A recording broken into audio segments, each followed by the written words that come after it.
नमस्कार दोस्तों, स्वागत है आपका हमारे इस चैनल पर। दोस्तों, हमारे देश की धरती में ऐसे कई रहस्य छुपे हुए हैं जो जब भी उजागर होते हैं तो दुनिया को चौंका देते हैं। ऐसा ही एक हैरान कर देने वाला रहस्य हाल ही में सामने आया है।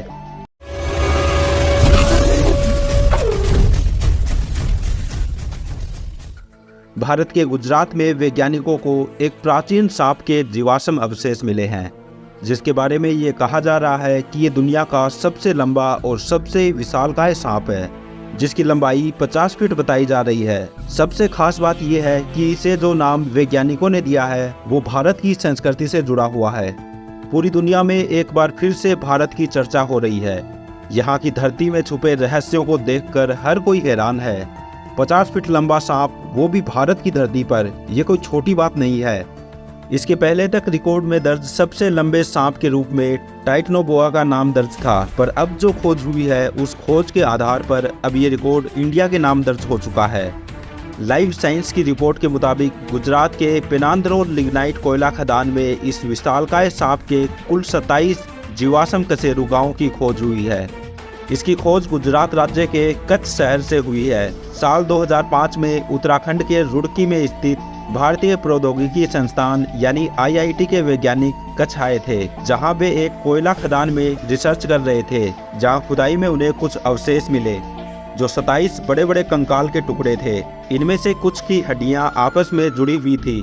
साल 2005 से अब तक इन जीवाश्म को एक बड़े मगरमच्छ का अवशेष माना जा रहा था, मगर जैसे जैसे रिसर्च आगे बढ़ी वैज्ञानिक खुद हैरान हो गए। जिसे वे एक बड़ा मगरमच्छ समझ रहे थे वो असल में दुनिया का अब तक का सबसे बड़ा सांप निकला। इस विशालकाय सांप की लंबाई 50 फीट बताई जा रही है, जो वर्तमान रिकॉर्ड धारक टाइटनोबोआ से लगभग 6.5 फीट ज्यादा बड़ा है।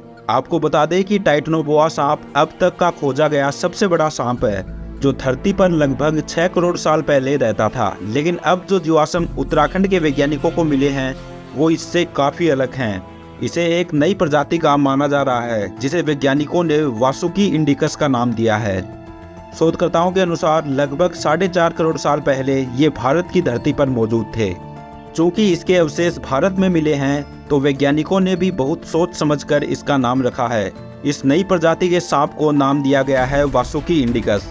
वैज्ञानिकों की माने तो वासुकी इंडिकस अपने दशक के विशाल सांपों में से एक था। आप इसे कुछ अजगर की तरह समझ सकते हैं, लेकिन ये सांप बिल्कुल भी जहरीला नहीं था।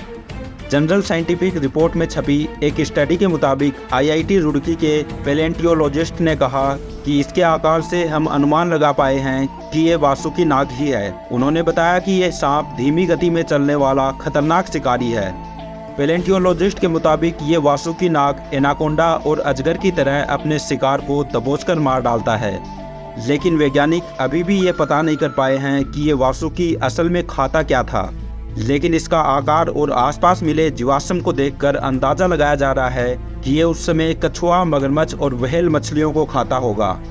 आप ये सोच रहे होंगे कि समय के साथ ऐसा क्या हुआ कि ये डार्विन की survival of the fittest theory के पार्ट नहीं बन पाए और विलुप्त हो गए।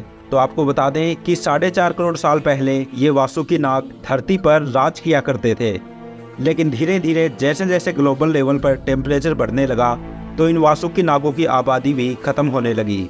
आपको बता दें कि ये जीवाश्म लगभग 4.5 करोड़ साल पहले इयोसीन युग के दौरान के हैं। इस शोध से जुड़े लेखकों का मानना है कि ये जीवाश्म एक पूर्ण विकसित वयस्क सांप का है। सांप की रीढ़ की हड्डियों की चौड़ाई का उपयोग करके इसकी लंबाई का पता लगाया गया है। वासुकी इंडिकस की लंबाई 36 से 50 फीट के बीच होने का अनुमान है। हालांकि टीम का कहना है कि इसमें गलती की संभावना भी है। वैज्ञानिकों का मानना है कि यह सांप पानी की जगह जमीन पर रहता था, लेकिन इसका आकार इतना बड़ा था जिससे इसके पेड़ पर लटकने की बेहद कम संभावना है। आपको ये जानकर हैरानी होगी कि लोग इसे हिंदू धर्म के जिस वासुकी नाग से जोड़कर देख रहे हैं उसका और इस सांप का कोई ऑथेंटिक रिलेशन नहीं है। हालांकि इस सांप के नाम को हिंदू माइथोलॉजी में भगवान शिव के पसंदीदा सांप वासुकी का नाम जरूर दिया गया है। इसके पीछे का कारण ये है कि वैज्ञानिक इससे ये दर्शाना चाहते हैं कि ये भगवान शिव के वासुकी नाग की तरह ही शक्तिशाली और विशाल हुआ करता था। दोस्तों, आपका इस बारे में क्या ख्याल है, हमें कमेंट करके जरूर बताएं और ऐसी ही वीडियो देखने के लिए हमारे चैनल को सब्सक्राइब जरूर करें।